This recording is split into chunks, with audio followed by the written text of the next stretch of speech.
అప్పుడు వరకు గడీలకే పరిమితమైన రాజకీయాన్ని గరీబోడు ఇంటి ముందుకు తీసుకొని వచ్చిన వ్యక్తి ఎన్టీ రామారావు గారు.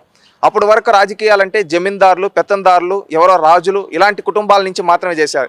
అలాంటి క్రమంలో చదువుకున్న విద్యావంతులను తీసుకొని వచ్చి అతి సామాన్య కుటుంబాలు, బడుగు బలహీన వర్గాలు, దళితుల్ని, అదేవిధంగా ట్రైబ్స్ని లాంటి వాళ్ళు తీసుకొని వచ్చి ఎమ్మెల్యే అవకాశం కల్పిస్తే వాళ్ళు శాసనసభ సభ్యులుగా, అదేవిధంగా మంత్రులుగా, దేశం గర్వించదగ్గ ఎంపీలుగా ఈ విధంగా తయారై కేంద్ర మంత్రులుగా రాణించారు. ఎగ్జాంపుల్ మనం ఎర్రంనాయుడు గారిని తీసుకుంటే, ఒక సాధారణ కుటుంబం నుంచి వచ్చిన ఎర్రంనాయుడు గారిని తీసుకొని వచ్చి రాజకీయాల అవకాశం కల్పించారు. ఆయన దేశం గర్వించదగ్గ కేంద్ర మంత్రిగా ఎదిగారు. అదేవిధంగా జిఎంసి బాలయోగ్ గారు లాంటి వ్యక్తులు, దళితులు అవకాశాలు కల్పించబడ్డాయి. ఒకప్పుడు ఇంగ్లాండ్ నుంచి రాణిగారు వస్తే ఆ రాణిగారి పక్కన ఎవరిని కూర్చోబెట్టారు తెలుసా? ఆనాడు మంత్రిగా ఉన్న ఒక దళిత ఆడబిడ్డ, దళిత ఆడబడుచు ప్రతిభా భారతి గారిని ఇంగ్లాండ్ నుంచి మహారాణి వస్తే కూర్చోబెట్టారు. అంటే ఈ సమాజంలో మనం కుల వివక్ష చూస్తుంటాం.